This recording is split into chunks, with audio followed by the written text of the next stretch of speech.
ምናልባት እኔ በህይወትህ ምርጥ ሰው አይደለሁም ግን አንድ ቀን ስሜን ሰምተህ ፈገግ ብለህ እሷ የተለየች ነበረች እንደምትል ምንም ጥርጥር የለውም። ሰላም ጤና ይስጥልኝ ውድና የተከበራችሁ የመቅዲ ዩቲዩብ ቤተሰቦች እንዴት ናችሁ? ደህና ናችሁ ወይ? እኔ ደህና ነኝ እግዚአብሔር ይመስገን። ባላችሁበት ሰላማችሁ ብዝት ይበልኝ። በድጋሜ ተመልሻለሁ ማለት ነው።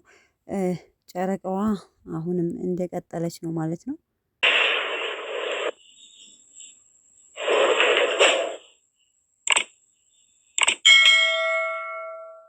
ጥቅስ በጣም ግራ አጋብቶኛል። እምባዋን ቀረር እያደረገች ነው ይሄን ጥቅስ ስቶሪ ላይ ያደረገችው ማለት ነው። ለማን ነው ይሄ ጥቅስ? ለማን ለማድረስ ፈልጋ ነው ማለት? እኔ በህይወትህ ምርጥ ሰው አይደለሁም ግን አንድ ቀን ስሜን ሰምተህ እንደምታመሰግነኝ ወይም የተለየች ልጅ ናት ብለህ ከሌሎቹ አንፃር ስታስተያየኝ ምርጥ ሰው እንደምትለኝ ምንም ጥርጥር የለውም ብላ በጣም እንባዋን አቅርራ በአይኗ ውሃ ሞልቶ ነው የለቀቀችው ማለት ነው።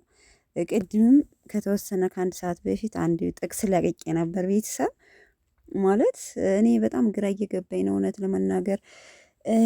አንዳንዴ ብዙ ገመናችን ዩቲዩብ ጀርባ ማለት ብዙ ነገር የማናወጣው ወደ ሚዲያ የማናወጣው ነገር አለ። ሰው የማያውቅልን ራሳችን የምናውቀው ከፈጣሪ በቀን ማንም የማያውቅልን ማለት ነው። እና ይቺ ልጅ የዚህን ያህል ማለት ምን ማለት እኔ እንግዲህ ማለት እንግዲህ በሚዲያ እያየ ነው ያለነው ነገር ከፋሲል ጋር ያላት ሪሌሽን ወይም እንደ ፕራንክ አድርገን ነው የምናየው ወይስ እንዴት ነው? ሌላ ነገር አለ ከካሜራ ጀርባ ከዩቲዩብ ጀርባ ሌላ ህይወት አለ ማለት ነው። ምክንያቱም ይሄ ጥቅስ የሚያስመለክተው አንድ ሰው በእናንተ ላይ ግፍ እየሰራ ሲሰራ በቃ እናንተ ለሱ በጣም ብዙ መስዋዕት እየከፈላችሁለት ማለት ነው።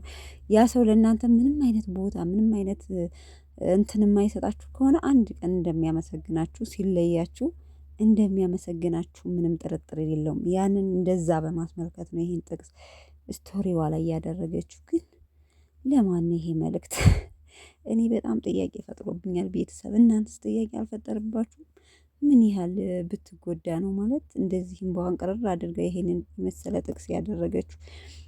እና በጣም ከባድ ነው። በጣም ከባድ ነው። የሰው ልጅ ማለት በውስጡ የሚይዛቸው ነገሮች በጣም ብዙ ነገር ለሰው አውጥቶ የማይናገራቸው በጣም ብዙ ቁስል እንዳላት አሁን እየተረዳው ነው። ማርያምን እውነቴን ነው የምላችሁ።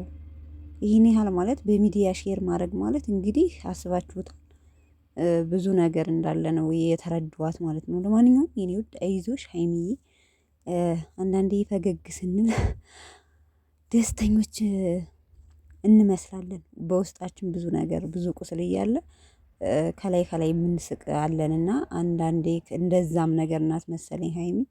ለማንኛውም ቡራዬ መቼም አያስከፋሽም ብለን ነው የምናስበው። ብሩኬ ሌላ ነገር ያስከፋታል ወይም ጠለቅ ያለ ነገር እንትን ይላታል ብለን አናውቅም።